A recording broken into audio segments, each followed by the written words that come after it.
Hey, Trail people, you are listening to the Trail Network podcast hosted by Rachel Drake, Leah Yingling, Hilary Yang, and myself, Katie Asmuth. We are here to celebrate the community connections and untold stories within trail running. And today it's Katie and Hilary with our guest, Molly Seidel, who needs no introduction. Molly, welcome to the Trail Network podcast. Hey, thanks for having me. Okay, there's so much to dive into. But first, I want to know, where are you in the world? Because you just gave a lecture at Vanderbilt. No, And I'm giving it tomorrow. tomorrow. I just landed into Vanderbilt and I'm so glad that I didn't have flight problems. You're Everybody's lucky. having them. I know. Well, that was the thing because I had a connection through DFW too. And I was like, oh God, this is going to be like, I'm really pushing it here with 2 separate flights today. So I'm really glad that I made it without any interruptions. Sigh of relief. Okay, so now, but we need to know what this lecture is about. Is this like motivational pick-me-up? No, it's actually like fully academic. So Ooh. I studied anthropology in college. My former thesis advisor is now a professor here at Vanderbilt, and he is doing a class on like the culture of sports. And so he's bringing in a bunch of different people. So Matt Fitzgerald was here last week. So I just missed him. But then I'm in this week to give kind of like the athlete's perspective. And I'm very excited about it. So I'm going to get to do some like smaller like classwork stuff, and then we're going to do a lecture later in the afternoon. So tomorrow's going to be a packed day, and then I've got a 2-hour run on some sort of trails around Nashville, and we'll see how it goes. I have so many exciting things to ask you. I'm like very pumped. Okay, but so you're at Vanderbilt, you're giving this lecture on sports. Like, what do you talk about? What's your main takeaway for students? That they should go into sports or they shouldn't go into sports? No, it's funny. I feel like what I'm kind of gonna focus on. I'm not gonna say kind of gonna in this lecture. Goddamn, I actually know how to talk. You can say that here. So you get it all out now. Yeah, I think a lot of what I'm going to talk about is some of my experiences of like sport across different cultures. Just I have been very lucky in my career to get to experience running cultures in a lot of different parts of the world. And I feel like that has really had a huge influence on how I practice running, if that makes sense, and how I kind of like think about myself within sport. But also I feel like getting to talk about how sport is so embodied in what we do and like the physicality and the way that we express ourselves through our movement. I feel like I've had a lot of great experiences in getting to see just how I'll explain this better tomorrow, hopefully, I guess. But like within my own sport of like, I experience a lot of my own emotions through my body, and even like some of my injury problems, I've worked through it through like working through traumas, kind of that idea of like trauma being stored in the body. A lot of my work this past year has actually been kind of somatic therapy of getting to work through longstanding chronic injuries, chronic pain by working through kind of like the emotions surrounding what I was going through when that injury occurred. It's a little bit woo-woo, but I feel like it's been hugely beneficial on my life. And kind of reflects some of the stuff that I learned as an anthropology student, that so much of our culture is embodied within our physical selves. That's fascinating. That's really cool to be able to combine that academic world with your real life experience like that. Yeah, it's so funny because when I started studying anthropology in college, I think my parents were definitely like, what the fuck is she going to do with this? But like, in all honesty, it has been like, it has applied so much in my own like career. I am a little bit struck by it of like how useful it has actually been for me. Okay, can we dive into that? Tell me more. How useful it's been. Going to other cultures, learning from them. I'm so curious about how you draw on that in your everyday life. So it's been 2 different sides. My main focus was like evolutionary biology. And so I feel like just from an evolutionary standpoint of like getting to like learn so much about the human body, I feel like has been directly translated into what I do as an athlete. Did a lot of like biomechanics work when I was in college as well. But then so I would say like some of the biggest ways is anthropology really teaches you like to be able to step outside your own culture and realize that everybody is so different and people's ways of perceiving the world are so vastly different than your own. And there is something to be learned from that like ethnographic view that you can have onto other cultures. I think it played I saw it most for the first time when I went over to Ethiopia and I was training over there for a while. I was doing some work with the foundation Girls Gotta Run. And I was so shocked at just how differently the Ethiopians perceive running from in the US. It was kind of almost this like my entire world shifted thinking about it, and just the way that they think about sport, the way that they like perceive themselves within it, and even just like how much like their running culture has been influenced by like the military, by all these different things. Like it was really, really cool to see that. And I think as like a very impressionable, like 23, 24-year-old, it really shifted my own view of the sport of running. Because their view is that it's a part of every aspect of their life?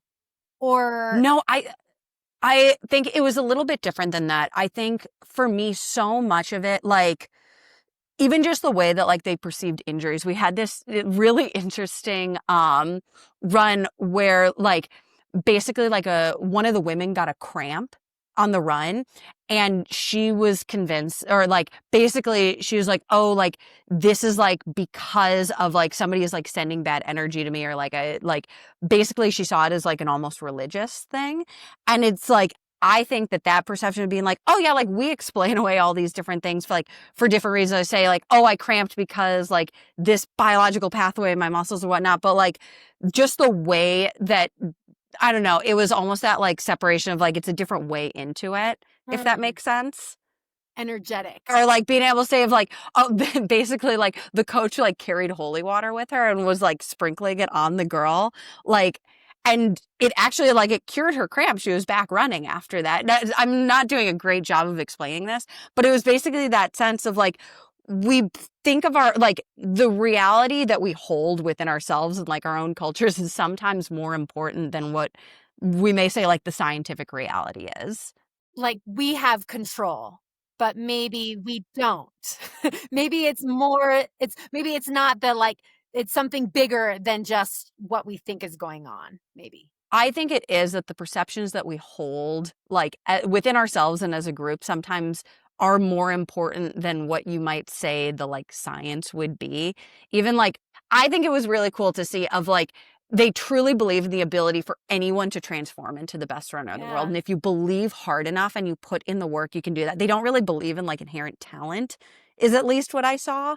That it was like, everyone there is like, no, I know that if I work hard enough and I put all of my spirit into it, that like I can be the best runner in the world. And then they fucking were the best runner. Like they were so good. I was getting my ass handed to me all the time. But I think it was that it's like, no, it's like you have to like show up and you put in the work and you believe. And it's not necessarily like, oh, I was born an incredible runner. It's like you put yourself in the position to be a great runner if you believe you can be.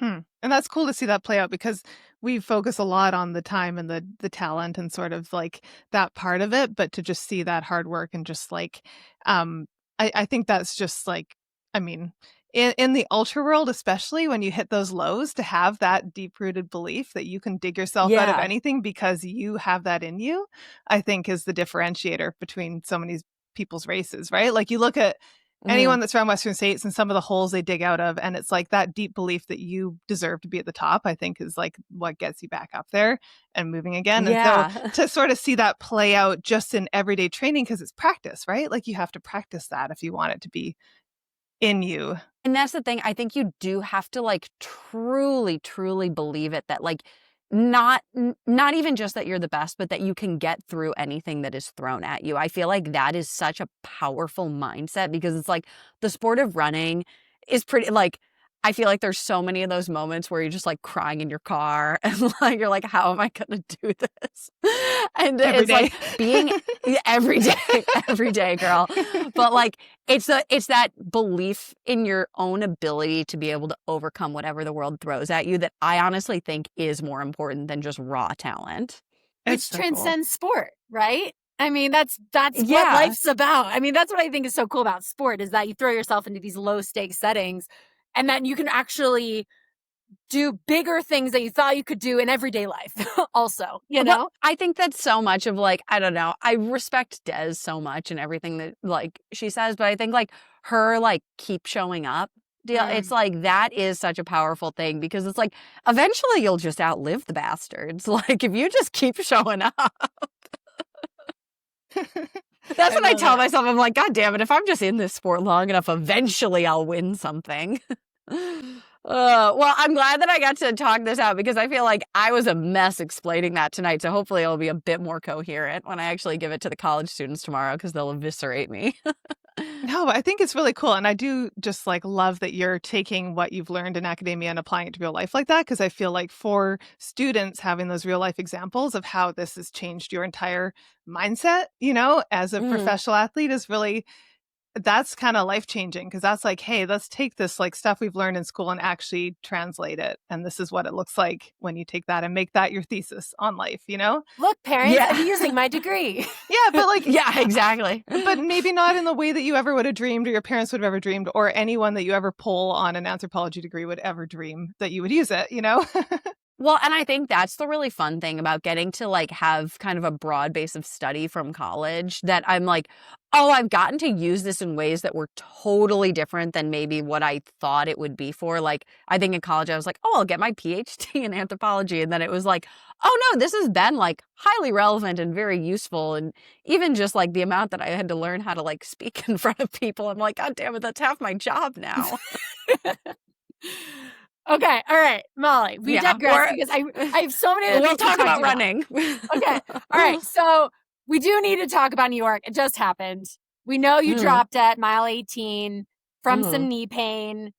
Do you want to walk us through that day? Do we want to move on? We can absolutely walk through it. I love talking about my bad days. But no, it was good. Like, so going into New York, so much of it, like, having been injured for almost all of 2024, so much of this was like, I just want to get back racing. I want to be able to get back into the rhythm of a marathon build and like get that like itch again to really be doing this. And so originally the goal was trying to do JFK 50 miler.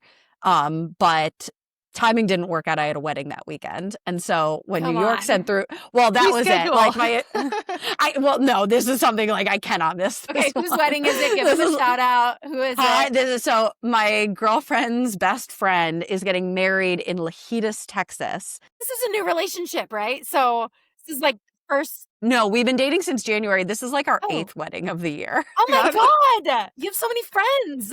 I know. No, that's the thing. She's like a professional like wedding goer. But so we've had like expensive.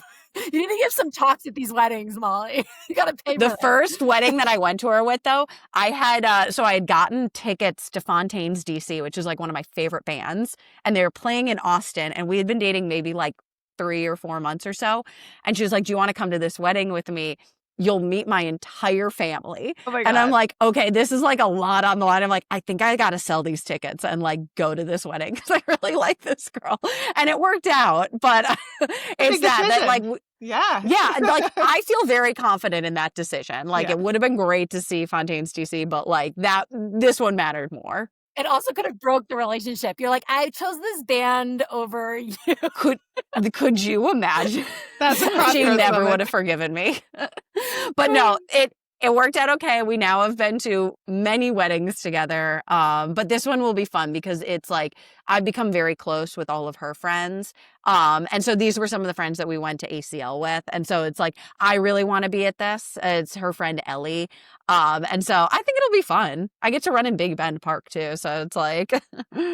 Sorry, we digress a lot. But okay, so New York, you go into New York. It wasn't your first intention. You were trying to do JFK, but you're like, I can get an appearance fee at New York. Let's do that instead. Exactly. And my coach Cliff was like, are you sure? Like the hardest thing on your knees right now is road running. That's why we're doing the trail running thing. And this was like right after I started working with him of like, hey, I'm going to switch to trail. Like I would love to work with the trail running coach. By the way, I'm going to run this road marathon. And he's like, fuck. I thought I got her. Any. Like I have the course record at this, the American course record at this marathon. The biggest marathon in the world. Yeah. And so we go into it with the goal of being like, hey, we are going to use this to build up for Black Canyon. I want to get like, I just want to be able to have that speed of the marathon going into this big ultra block.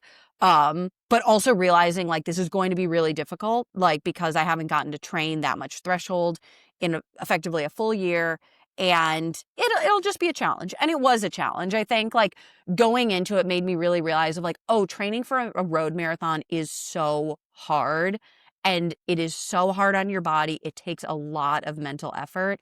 And I'm really glad that I got this training cycle in, because I think that I needed that just like back into the fire of it all. And there were some like really hard moments in it, but I feel like just that like experience of getting back into the rhythm of training was like exactly what I needed. And so like, while I'm very disappointed that the race itself didn't go well, I think that just like getting in 12 weeks of marathon training was like exactly what I needed to be like, hey, I'm back. Like I'm really ready to go into this training cycle for Black Canyon. So how's your knee? The knee's actually great. So the reason that I pulled is because, so I broke my knee in the beginning of 2024. I broke my patella basically like in half. And how I did that was I had been running through a lot of knee pain, like excruciating knee pain, and the muscles pulled so hard that it just snapped it. And I have now learned if you run through excruciating knee pain, sometimes the knee breaks. And so I started feeling that coming over the Queensboro Bridge. And I was like, I'm going to wait 2 miles. I'm going to keep running. I'm going to slow a little bit to see if it feels okay. But if it doesn't feel better by the med tent at 18, I have to drop, because like I am not willing to lose another year to a broken knee. And so I think it was really frustrating to be like, okay, like I know I can run 18 miles at marathon pace, but like my body is just telling me that like it can't handle this right now. So I think that was like the saddest part of it, of just being like, okay, like I feel very strong in my conviction to run trails for the next 2 years, because these road marathons are going to be really, really hard on my body and stressing it in the same way, because it's totally pain-free when I'm trail running. That's why I've been doing so much trail. But something about carbon plated shoes on the roads just really stresses it. But I was able to run, like I took the day off after the marathon, and then I've been able to run all this week without any pain. So I think that I'm like, okay, I definitely made the right decision, because I think I knew like, oh, if I keep running another 8 miles on this, I'm going to absolutely fuck my knee, and I'm going to have to take probably a month or two off. And I can't afford that going into Black Canyon. Like I can't afford to hurt myself in a prep race, because Cliff would absolutely murder me if I injured myself in the prep race that he didn't want me to do. Quick break to thank Osprey for sponsoring this episode of the show. Osprey has been a leading maker of premium outdoor backpacks and bags for over 50 years. There are many reasons I turned to Osprey, but one is because of their pillars of sourcing sustainable materials. By incorporating recycled and Blue Sign approved materials into their products, they're helping to keep harmful chemicals out of our environment. Osprey has eliminated PFAS-based durable water repellent in 100% of their textile products, and as of fall 2024, 100% of Osprey's products have 100% recycled content in the lining fabric, and 99% of Osprey's products have 100% recycled content in the main body fabric. Osprey continues to reduce environmental impacts and produce more sustainably designed products every year. This is the type of company I want to support, and I know you do too. Learn more at osprey.com. Now back to the show. I am curious about that. And that's something we were going to ask you more about, was like moving to a trail coach, moving to someone who's like very focused on the trails, also training for a road marathon. Do you feel like your approach was different training for New York because of that? Were you doing any trail training as part of your buildup? Yeah, we did a bit of a hybrid approach. I want to say I had been doing almost exclusively trail training over the summer. And then when I signed on to New York, we used that as like the threshold block. But we had to transition a lot of it back to road running, just by the nature of like what it takes to do very specific pace work on the roads. So Cliff gave me a lot of autonomy to kind of like do similar stuff to what I've done in the past. Like obviously it's worked. I got a medal out of it. So it's like there are some good nuggets there. But I was still able to get in like some of my long runs on trails. I was still doing runs on Eldon. I wouldn't say it was like super like ultra specific training, but I was still getting in a good amount of trail running just to keep that neuromuscular like fitness in there. But I think now I'm really excited to get to kind of go just like full tilt on the ultra side of things and not have to be doing like a ton of like road threshold repeats. Just kind of like from an overview, as someone who interviewed you in April, like I interviewed you for the Trail Network podcast. You were about to race Canyon's 100K. You were like, I'm all in. And then you texted me after and was like, nah, let's not release this episode because I'm not actually going to race it and I'm not all in and I still want to race marathons. I'm just curious. I'm looking at Molly's year and I'm like, all right, there's been a lot of changes, right? Mhm. Like you Yeah. have a new partner. You're half-time now or more than half-time in Austin. You have a new coach. You're, now transitioning to trail and like really believing and going all in and like being super public about it. You got an MBA. You're like doing all this stuff. It's just like been a big Molly year. And I'm just really curious about that life transition and how you were like, all right, something needs to change. Like, was it just as easy as, hey, I need to run on trails and I don't really have another choice? Or is it like, I want to run on trails because this is fun for me. It's bringing me joy. It's kind of more of a growth mindset? Or is it like, I'm going to switch to trails. So much has happened in my life. I'm going to switch to trails and because I want to win Western States. Like, I'm just sort of curious about like this big overview of Molly's mind right now, like what you're going through. Cause it feels like, at least from the outside, that there's just like a lot's happening. But maybe you're like, no, it's actually much chiller than that. No, I would say it's been a lot. Okay. We talked in April of 24 when I was going to do canyons, and okay, was that a year ago? Oh my God. Katie, yeah, that was a full year ago. That wasn't this past April. That was April 20 last year. Oh my God, because I raced this canyons. I'm sorry, guys. No, it's all good. Blur. No, it's so Big funny blur. because Yeah. even from like April to this year has been a lot of changes, but like April last year, like shit has changed so much. Because like, so basically, like this might be a slightly sadder answer than you want to do, but it ends happy, I promise. But like at that point when I had really injured myself, broken my kneecap at the beginning of 2024, and it took so long to even just get back to being able to do stuff. And I was in, frankly, like a really, really, really low point in my life. I was coming off of a pretty, like, I'll say pretty traumatic breakup. And I had not made the Olympic team. I barely could run. And I was doing a little bit of trail stuff. I'd been able to ski over the winter, but like my entire life was just chaos. I was still kind of trying to get my bearings from what had been an incredibly difficult winter. And I was like, well, I have to race. I have to do something. I physically cannot run on the roads without pain. I couldn't go more than a mile on the roads. So I was like, well, I'll just I'm going to do canyons just to do it because I need to be able to do a race. And the only thing I can potentially do right now is trail running. Was this for sponsors? Is that why you felt that way? No, I felt really desperate because it was that kind of thing where like, when everything's like shit in your life and you're just like, running's going to make this all better. Right. I just like, have to run goal. something and then everything's going to be fine. I'm just going to have something to ground myself. And I was in so much pain and it was very visible to everybody around me that I was like in so much pain and not doing okay.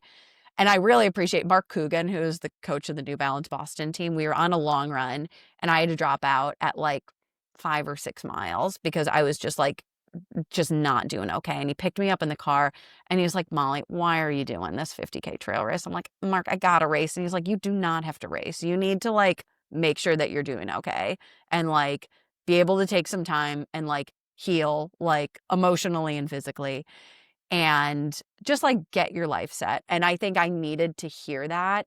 And so when I was like, I don't want to do trail racing as like a last resort because I can't do anything else. I want to do it because like I know I can be really good at this. And I know that when I'm fully healthy that like I'm actually going to like do this. I'm not going to just treat it as like a consolation prize for not making the Olympics. And so I started working with this new doctor in Austin. That's what took me down to Austin.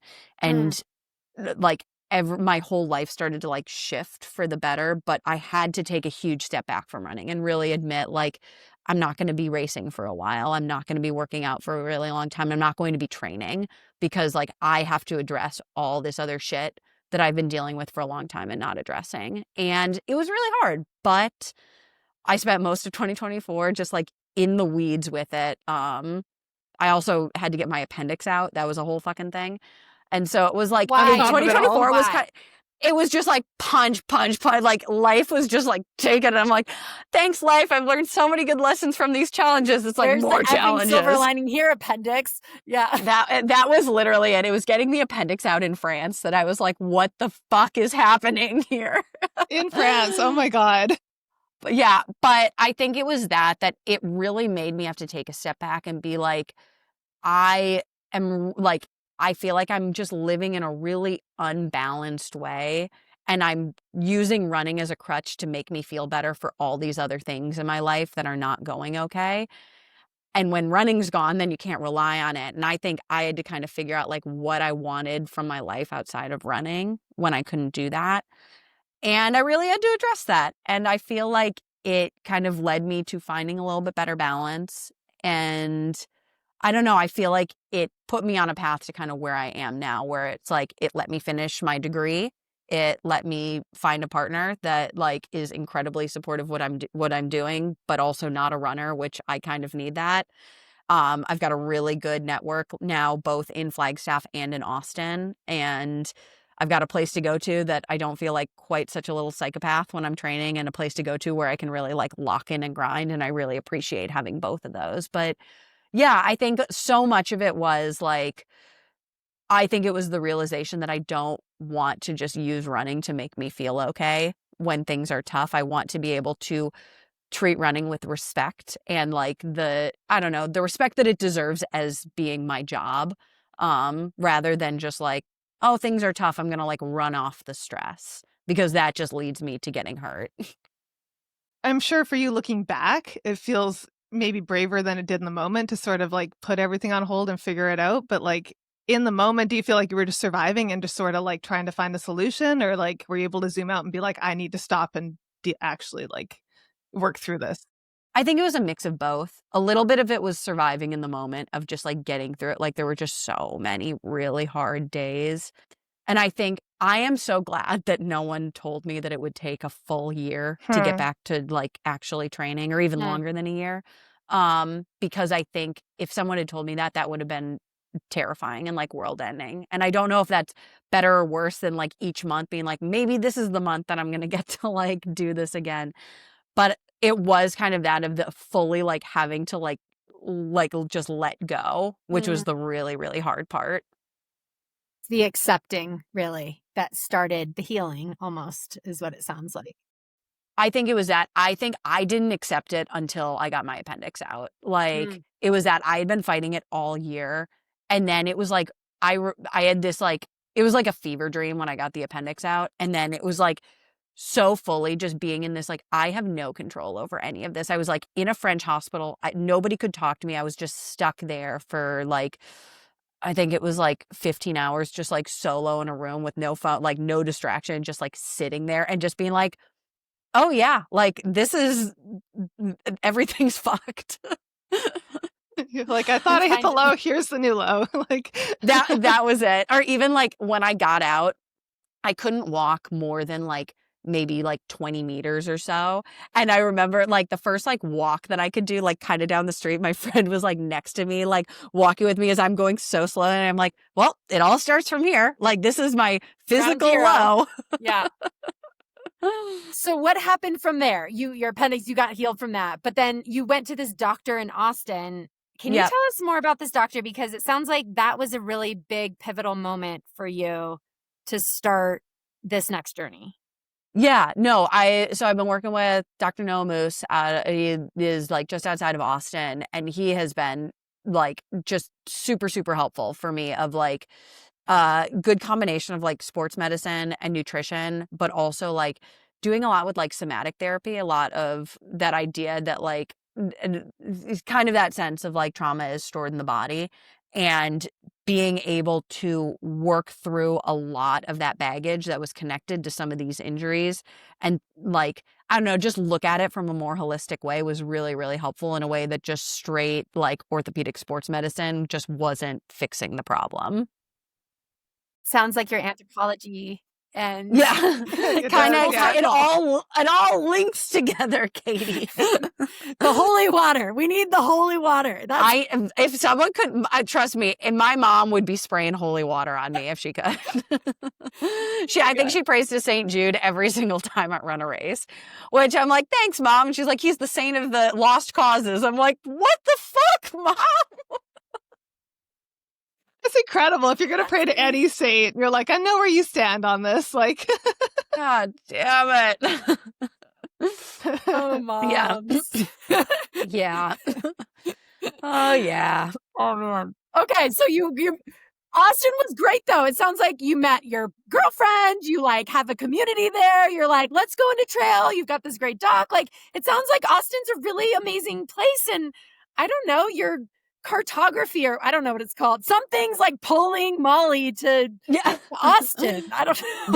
That was a little bit of it. It was so funny because, like, I had, like, kept coming back, like, kind of having the sense of, like, oh, I feel like I really want to be, like, rooted here. Like, I want to be able to have some connection other than just, like, I come out, like, once a month to work with this doctor, and ended up getting linked up with two friends there that I started living with just, like, while I was in town. And that's how I met my girlfriend then, through them. So it was this, like, nice chain of events almost, to just be like, oh, you get connected with one person and then they connect you to all these other people and then you meet more people. And, like, I got, So even old though my girlfriend school. doesn't run, she got me connected to the running community because she's a nurse and one of her nurse coworkers was a big runner. And so, like, introduced me to her running group. And so it was almost this, like, cascade of things that it just worked out so well. It's cool when it's like outside of maybe how you would have sought out a new community, you know, like you have a different perspective, or people, like, they come from a different background. And so the people they introduce you to, and then it informs, like, a whole different thing.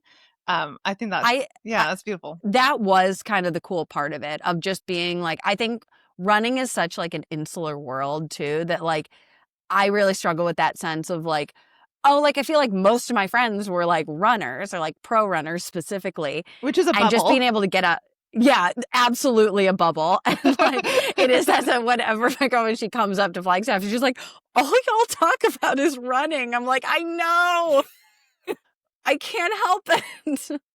But do you feel like when you're in Austin, you can put on a different hat then, and you don't have to be like, I'm Molly the pro runner, and I can be just Molly the human, and, like, you know, that's where it's like, that's where I feel like the balance has been for me, of being able to go down there and it's not like this all-encompassing thing. I think it's really refreshing for me to be able to feel like, oh, like, at a certain point, like, I can shut that off for the night and then we are just, like, going out and doing things. Or even, like, I just feel like the ability to, like, get to go to concerts, get to do stuff, and, like, it still be, like, a community that people are very, like, health focused. Like, a lot of my friends are, like, either sober or not doing, like, a ton of stuff, and, like, people want to go to bed at a reasonable hour so they can wake up. That's called and being in our run 20 30s, miles. Molly.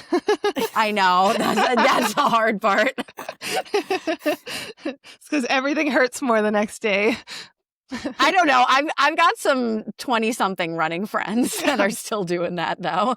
It might be an Austin thing. Well, okay, I want to dive into this a little bit because, Molly, from outside too, I mean, that takes some beautiful, I don't know, it seems as if, like, a transformation there, or like there's character in this, because you have to let go a little bit of ego. I mean, Molly, you are our bronze medalist in the marathon. Like, everyone knows you, right? Like, you are a big deal, okay, whether you want to be or not, right?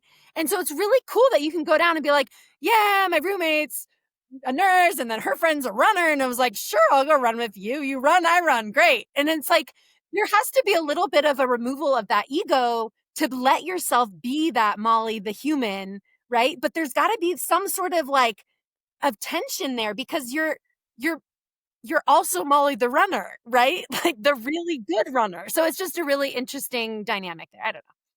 That has been a funny thing to figure out. I think there is nothing that strips your ego away more than, like, a really long injury when you just, like, I think sometimes I almost kind of have to remind myself that, like, that's what it, like, what it is. Cause I think it can be really, really humbling when, like, I haven't really run a great marathon in now, like, a couple of years or so. And I think it, like, especially over these last few years, it can be almost this, like, it's a very destabilizing to feel like, oh, I really thought of myself as in a certain way. Am I even that thing anymore?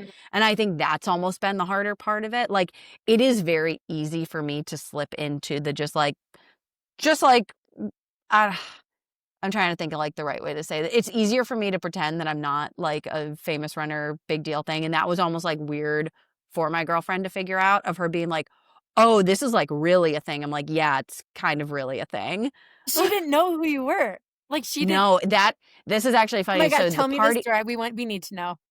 so the party that we met at, we were talking, and I was wearing at New York last year. My sister did a pop-up and we made these shirts. And so I made a Sad Girl shirt. And That Girl Track Club. Okay. yeah, Sad Girl Track Club. And we had been talking, or I was talking with her, and basically I was like trying to explain, I'm like, yeah, like I'm a professional marathoner. She's like, what is that? Is that a job? Running can't be someone's job. I'm like, I promise this is like really a thing. And then she sees my shirt and she's like, wait, Sad Girl, is that like Sad Girl Track Club? I'm like, yeah, Sad Girl Track Club. And she's like, the raccoon meme account? She's like, my coworker like sees those and sends me those memes all the time and I don't understand. She's like, do you follow it? I'm like, I made Sad Girl Track Club. I am. And that's when she lost it. She was like, you're a Sad Girl Track Club. That's what she lost it on. Not like I know. I'm like, she's like, I love the raccoon memes. I'm like, well, most of the memes are my sister's thing, but like, yeah, like that's our thing. And that was like and so she then texted her coworker, Shannon, who's like big runner. And Shannon tried to then come to the party to meet me. And that's when she was like, oh shit, like this girl is like kind of a famous runner. And then she tried to ask me out by sliding into my DMs, not realizing that I can't read my DMs. Oh, that's so no, cute. So it almost didn't happen. It almost didn't happen, but she like then reached out to her friend who had thrown the party to like get my number. That's really cute. But it has been like, it's been a slow introduction for her over the year of just like what this looks like. And so that's why like New York was the first time she's ever like been to a race of mine. And so it was just like tossing her right in the deep end. Yeah, seriously. That's not like, here, come to my 10K, you know? Like, No. Do you find when she comes and hangs out with your runner group friend that you're more aware of the sort of bubble effect now? Like, do you feel like it helps you sort of pull out of it? Or do you feel like, yeah, I'm just curious about that sort of dynamic as you bring her into your world more? No, I think I trust her to be able to like hold her own. Like she's a very social person, so like she can talk to just about anybody. And so it's like we did a crafternoon when we were in Flagstaff and she was visiting. So like all of my runner friends came over and we just did crafts at the house Great. for a while. I love it. And she can just like yap with anybody about anything. And it's only after the fact that I'm like, oh shit, that really was a lot of talking about running. But I think like she doesn't worry about me talking about, I don't know, all of her things that she likes to do with her friends or whatnot. I think we both trust that we can like hold our own. Yeah. Yeah. I think she finds it entertaining too. Like, totally. It's just interesting because I feel like when I'm just talking about trail and only around trail people, you can just lean into the nerdiness of it, you know, like, yeah. there's no one to sort of like make you recognize how nerdy it is I guess what I'm saying, you know? Yeah, maybe I think maybe I've got a little bit more of an awareness when she's around, so she's not like totally like kicked out of a conversation. Yeah. But yeah. Like, oh yeah, we're deep in the weeds right now. Like We are so deep in it. Or like her cousin's husband or whatnot is another big runner. We were like driving in the car one time and talking about like Morton bicarb. And I was like, this about is it. What? And she's like, Drugs. you are You're doing eating drugs. baking soda? That sometimes makes you shit your pants? What? I'm like, but you run Awesome. really fast. You just try to run fast Sign enough, me it up, doesn't Molly. happen till the Sounds end. Great. Yeah. That's been the crazy part for her. She's just like, why do you do this? God. And she hasn't even seen when you do the 100-miler, it's gonna be like, Yeah. oh. When I tell you that, like, I feel like I keep, like, upping the ante of, like, do you still want to hang out with me when I run a marathon? Do you still want to hang out with me when I run 100K in the middle of the desert? Yeah, like, does wait, she how crew long you? are you What's gonna crewing for? happen? Well, so she will come out and crew. She's already said that she wants to do that. However, I have been trying to, one of our other friends is going and seeing Lady Gaga the night before in Ooh. Phoenix. And I'm currently trying to convince her to just go see Lady Gaga and then come up to Black Canyon at some point during the day. She doesn't need to see the whole thing. Does she know Very how bold. long the race is? Like, have you kind of told her time-wise how long we're talking about? I've warned her. Okay. I've warned her. We were talking about this with her parents the other night because this was right after we got back from New York, and they were like asking me about the marathon and dropping out.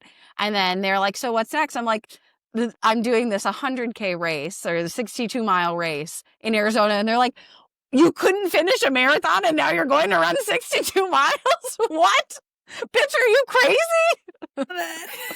Like, you're nuts. You're like, it's totally different. It's going to be so much easier. I'm like, this is it's actually chiller. They're like, what? You get to hang out with people and eat snacks. It's going to be Yeah. way better. Okay. No, Oh her my whole gosh. family thinks I'm insane. Oh, I That's- mean, just wait. You're It just sounds like, insane. yeah. Yeah. Okay, but like you coming back into trail is exciting because you sort of referenced last year when you were going to do Canyon 50K, it was almost like the last resort. And now it's like something you're excited about and you're wanting to like really be intentional about, to the point where New York City Marathon wasn't your focus. And so Yeah. I think that's really interesting. So that, can you just like speak to, I guess, the mindset shift around that and maybe like what you want out of, say, 2026 and trail, and sort of like what would be your vision casting for that journey? I think a lot of what last year was like coming to terms with like what I actually want to be doing and what brings me joy. And some of it was accepting of like, I love getting to run trail. I love getting to run in the mountains. It's always been something that I've very much enjoyed. And marathon training makes me a little bit sad sometimes. And so it's being like, being able to like really lean into like what feels good on my body, what makes me happy to do. And I think once I accepted that and being like, okay, like I do want to be able to like really focus on this, even if it hasn't really been done. I feel like there aren't many pro marathoners at my age that are switching over to trail necessarily. It's seems like something that people do when they're like older maybe, or they only ever just go to trail. And so I think that it was a little bit scary to be like, okay, like being able to like unabashedly admit that I really want this to be like the major focus of my career for at the very least the next several years, and be able to like try to be one of the best trail runners in the world. Like I feel like I don't want to half-ass it or do the like fake humble thing of like, I just want to see how good I can be. Like I'm going into it trying to be like one of the best at this and see if I can do that coming as a high-level marathoner into this sport. But I think so much of it is like a really exploratory thing of being like, I have a lot to learn about trail. It's a completely different discipline, and it comes with a lot of new skills that I have to develop, but also knowing of like, I've done that before with other sports. Like I've transitioned from the 10K up to the marathon before. And that was a really, it was hard changing up a sport like that, going from track to the roads. But at the same time, like, I think if you approach things with an open mind, you really open yourself up to do a lot more than you ever could have dreamed like was possible. So I don't know. I think I'm trying to take that same approach of just like approaching it with as little ego as possible, but also like having really high expectations for the work that I put into this and the intention that I put into it. Hey, all, quick break to thank Precision Hydration and Fueling. We are so excited to partner with them. I wanted to give a plug for them because in 2021, I bonked real hard at Western States and was very loopy. And after that race, I realized if I was going to try and get a podium at States, I needed to figure out how to get my sodium dialed. So I went online and was doing all this research. And then a friend of mine told me about Precision had sweat testing. And I never heard of the brand at the time. Now, of course, everybody knows Precision Hydration and Fueling. But I hadn't known about them, and it was so easy to do. And I went to an office nearby, and they did a sweat test on me. It was super easy. And then I talked with a nutritionist at Precision, and they gave me this really detailed plan that I still use today about how much sodium I need and how much like fluid I need per hour. And it was just brilliant. So I need to give Oh my you. God, that is cool. Isn't it cool? I know. Everybody needs to do it. I know. Hilary, have you ever had a sweat test? I have never had a sweat test. I'm honestly so interested in it because I've had races, especially living in SoCal, where like, oh my gosh, I had one race I finished and someone told me I had like an entire topography on my butt that was basically like my underwear line in salt. Sweat? Ew. Yeah. I know, Relatable. disgusting. I know, I'm sorry. I'm going to share that visual with everyone, but it kind of fascinated me because I didn't feel like I was sweating that much. And so I really think that there's a lot about it that we don't know. And especially if you live somewhere drier, like you're just not sweating, but you are, Yep. you know? Yep. So I need to get it done. But that's so cool, Katie. So how can people get sweat testing done? Head to Precision Hydration, and you can find out for yourself the nearest sweat test location to your zip code. Check it out at Precision Hydration and Fueling and tell us how it went. Now back to the show. I mean, you know that there's been some mixed results with big roadsters coming over to trail, right? Mm-hmm. And not a lot of people can hit it out of the park, right? And I think it does take a student to really study what trail's all about. I mean, 100K is a big jump, right? Molly takes big swings, right? You're like, I mean, we know that you did the 28K at Speedco a couple years under a pseudonym. Like, you did those things. But have you done other trail races that aren't on your ultra sign up that we don't know about? Yeah, I did trail racing when I was in college. When I was Okay. doing anthropology work down in Argentina, I got in with a group of trail runners down there, and I was doing like 16 to 20 mile trail races. And those were like really, really rugged, like backcountry trail races, not the runnable stuff like I'm trying to do here. It was kind of like if Speed Goat had more cactuses in it. But but I haven't gotten to do other than stuff in the canyon. Like I've run the Grand Canyon before, but other than that, I just haven't done ultra distance events yet. And so I think that that's like the really exciting like frontier of it, of just being like, oh, I do believe that I get better the longer the distance is, but at the same time, like it is going to be like a steep, steep, steep learning curve. And I think being able to go into it with a lot of respect for what, like the very specific demands of trail rather than just like, I think the mistake a lot of road runners make is going into it and being like, oh, I'm a 2XX like marathoner. Of course, I'm going to be so much faster than everybody else, and then forget that mountains are hard. Mountains are hard, and nutrition. Yeah, or nutrition. Like that's the thing. It's hard enough getting in gels in like a 2.5 hour marathon. Like God, for hours and hours and hours on end. That's a totally different thing. So why are you not going sub ultra? Like, why are you not going Golden Trail Series? Why does the 100K or ultra distance? I mean, I've heard that you are interested in running for a ticket at Javelina. Is that true? And trying to get to Western States. Like, why are you going that long distance versus the shorter trail stuff? I honestly think that the ultra distance fits more of kind of like the athlete that I am. I think some of the shorter distance stuff, the intensity of it like that just doesn't excite me. Like I know that's not my wheelhouse. I think I see what those women do in Golden Trails, and that shit is crazy. I just don't know if I'm willing to like throw myself down a mountain at high speed like that. And I have so much respect for what they do. But like I think it's the difference of like, I used to train with Grayson Murphy when we were both coached by John Green. And like, we are just very different athletes. And I see what it takes to be the best in the world at those events. And that's not the athlete that I am. Like, I have always been much more of like a rhythm runner. I love just that, like being able to set into a pace and go forever. And like, obviously there's a lot of technical, like elevation, like all of this stuff that goes into ultra, but I think it's so much more condensed and intense in some of the Golden Trail stuff. Yeah, that's true. I mean, that resonates with me as far as just like that ultra mindset. I mean, I'm sure that's the difference too between the marathon and the 10K for you, right? Like when you move up to that, it is sort of that flow state of like you want to achieve this just like single-mindedness. How do you feel like working with Cliff and CTS is sort of influencing that transition? And do you feel like you're just like throwing the playbook out and starting from scratch? Or are you trying to bring in the things that you know that have worked for you and then build off of those? Like, how are you guys sort of partnering on your transition? Yeah, and how'd you find Cliff? Like, can you tell us that story too? Yes. Yeah, I'll start with finding Cliff, and then I'll get back to that. If I lose the track, remind me. Yeah. But I I got linked up with Cliff because one of my trail running friends in Austin, Ford Smith, is coached by Jason Koop. He's like one of his OG guys.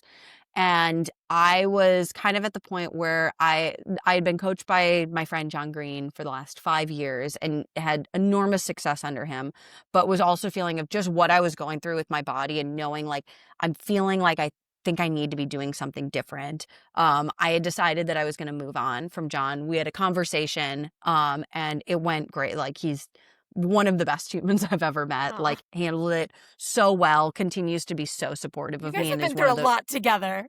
But I think that's Yeah. the mark of a truly great coach is when they have so little ego with it that they can accept like, hey, if I've done my job right, eventually this athlete will leave. And I hope that they leave better than when they came. And that is exactly the kind of person that John is. I like could not recommend him as a marathon coach more highly because he is just like the best person.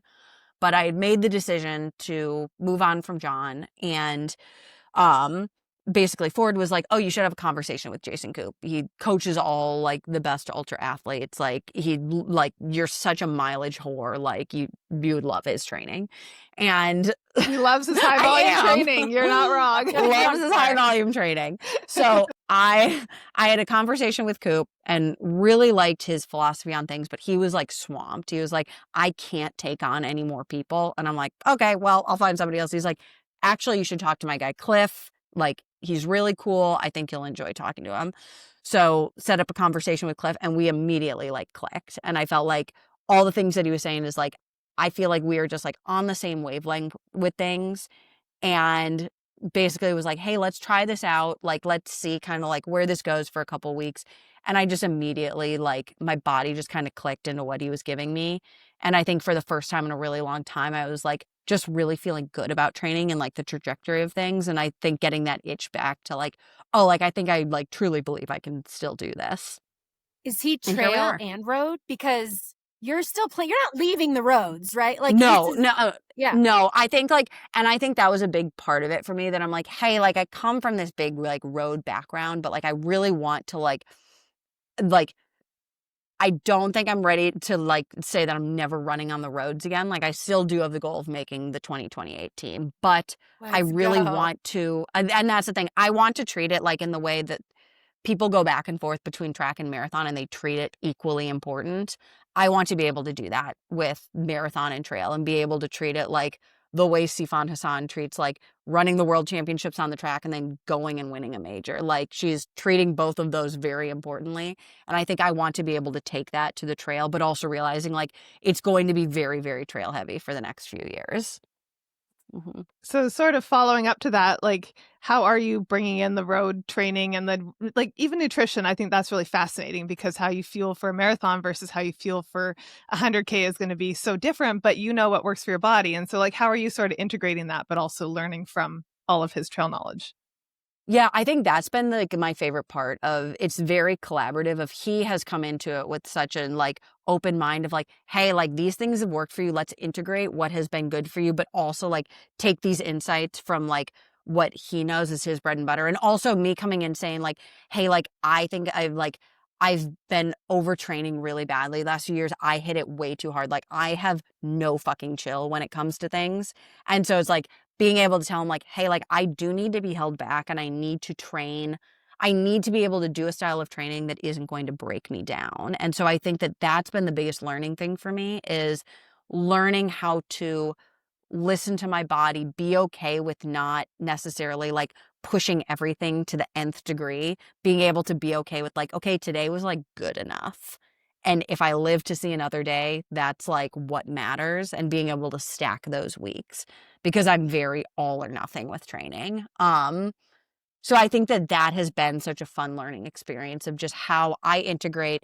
Like, I feel like I have a really, really strong knowledge base in the marathon. And now I can like be able to integrate all this stuff that he's given me with trail. And especially now as we move into this specific trail block, it'll be a little bit more of like, okay, I'm kind of just like trusting in you and I'm just like listening to what you're telling me. Whereas the marathon was a lot more back and forth. Like, especially with the taper, he You're was just like, I you know what do I'm what doing you need to here. do. Yeah. Yeah. And that was it, especially with like marathon feeling. Like, I know that shit like the back of my hand. I know what I need to do. Whereas like, I've never taken an electrolyte in a race before. And so like, that's a whole thing I've got to learn. Katie's got Yeah, thoughts. Cliff was like, babe, can you have to chat, take Molly. electrolytes. Yeah. Well, and actually to that point, I mean, so that's a big part of ultra running, right? Is the fueling, it's the logistics, it's the stuff that would be easy to miss if you're just working on training and not being the student, right? So I guess I'm curious a little bit about who are you turning to for mentorship? I mean, it sounds like Cliff is a huge person. But like, are you planning on pacing, or like, how are you learning about how to run 100K and then a 100 miler? You know, these are big learning curves. And I'm just curious about how you're dabbling in, because I think we have a lot of new listeners too that are new to trail. And I'm curious about how you're handling that transition. Yeah, so much of it is I feel really lucky that I've got, one, a lot of friends in the sport, and two, a lot like enough connections in the industry now that I really can like, it's been so much of this year's like really calling in my chips of like being able to like get some of these favors back. And so like it's been really nice to be able to have so many people. One, I have had probably 20 different people reach out and be like, I'm going to crew you in Black Canyon. I'm like, this is fucking great. Or like people who want to train with me, like having a lot of great training partners between Austin and Flagstaff, whether that's like road training. Like, I feel like I have a lot of like people to train with on the roads and the trails in Austin. And now like, obviously my pro running community in Flagstaff, but also like all of my trail friends. That has been like, I've honestly been like really surprised as just like the outpouring of support for this has been really cool. And then as well, it's like I've worked with Morton the last 5 years. And so like they are such champs when it comes to like being able to do nutrition advice. And I'm hoping to get to do some testing before we go over. CTS also like is so good with that. I'm going to try to fly out to the Springs and do some testing with them as well. And then I think it's just like being able to like draw on all these sources that I've been able to gather over the last few years. It's fun.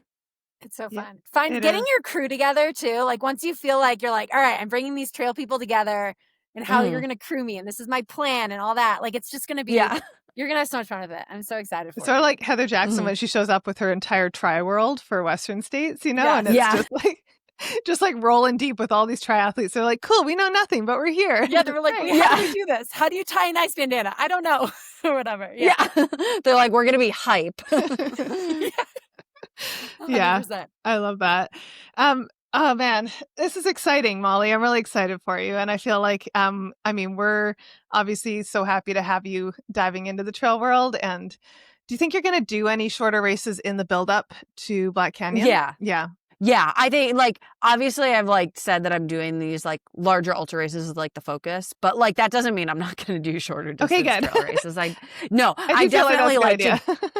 Yeah, even just to like, I don't know, have some fun with it, get to go to different places. And like, I think being able to work on like technical skills through those races, I think is really important.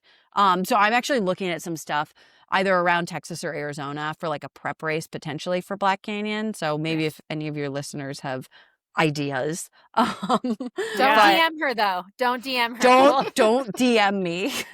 How do not how gonna do read fans it. reach you? How do they tell you if they have lots of advice for you?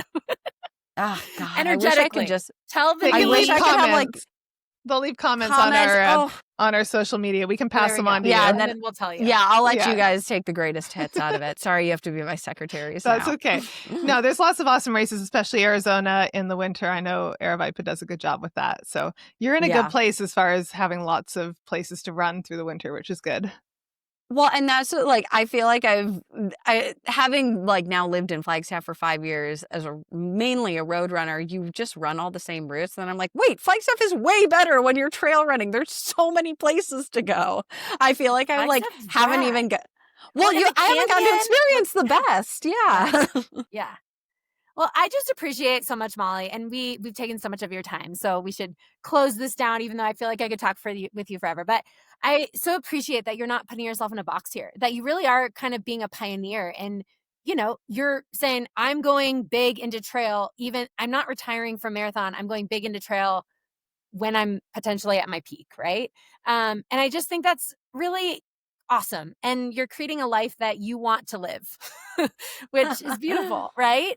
Mhm. You can do Thanks. trail and you're not done running marathons. Yeah, That it's a you can yes do and. both, you know? Yeah. I think it's that. I feel like it's been a very funny conversation when everyone's like, oh, she's switching to trail. I'm like, guys, running is running. Like, we're still all just running. Like, and that's the thing. I do truly believe that, like, get that.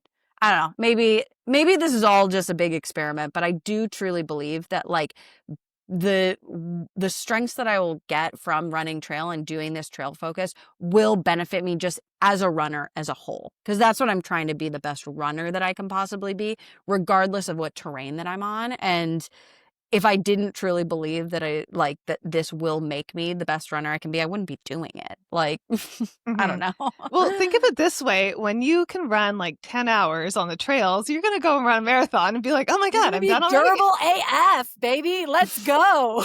Queensboro Bridge ain't taking me down next Yeah, time. totally. You're just getting warmed up. I know. I'll be like, Right? wait, where's the rest of it? Yeah. I just had my first gel, man. Yeah. Yeah.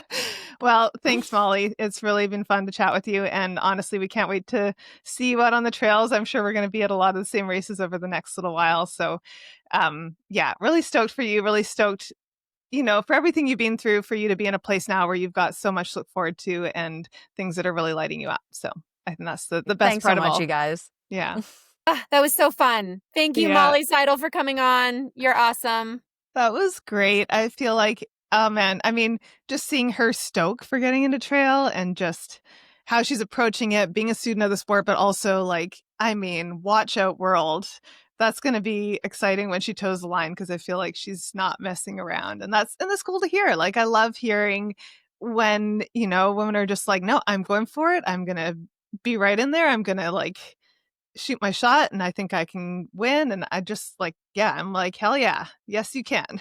Let's go. I mean, well, Yeah. for me, I think as like mama hen over here, I'm just like, there's so much learning that like do shorter stuff first or pace people or trying to like get to know. But it sounds like she's really trying to do the research, And I think throwing herself into Black Canyon doesn't sound like she's trying to get a ticket per se in the sense of, well, Javelina 100 is where she was like, I'm going to go for a ticket there, which I think is very cool. And that's something I wish I would have dived more into of like, why Western states and why does that excite you and that sort of thing. But it's exciting. She wants a ticket, you guys. She wants to be in our sport. She wants to run Western states. I'm like so excited about this. And yeah, I think I'm mostly excited to see her feel like her true self. Like she's like Mhm. really able to explore this other part of her that she hasn't been able to do. And like giving herself that openness to just go try something new. I don't know. I love it. Yeah. I'm so happy for No, her.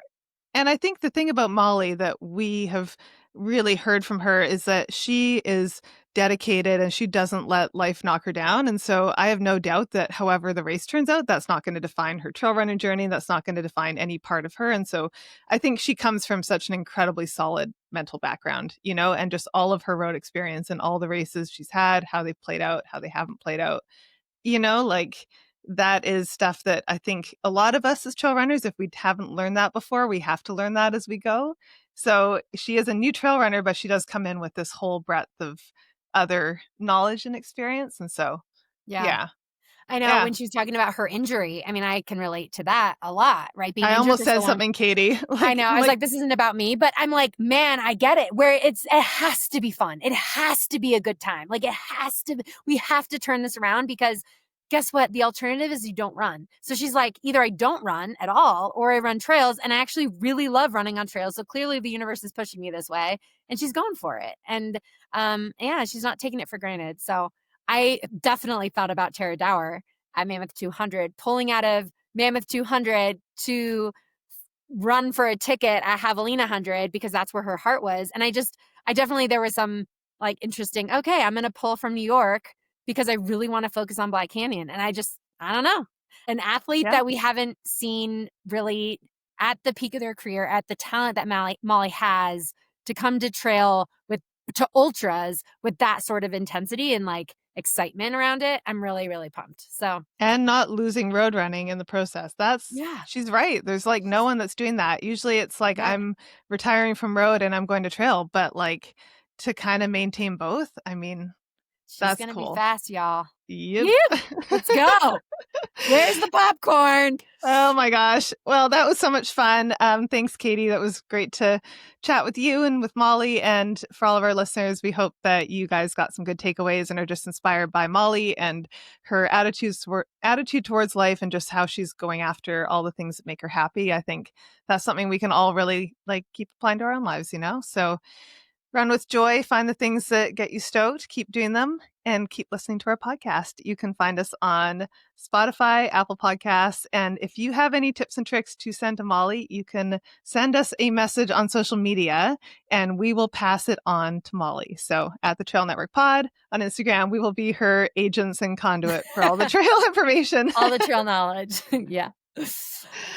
All right. Thank you guys, and we will see you guys soon.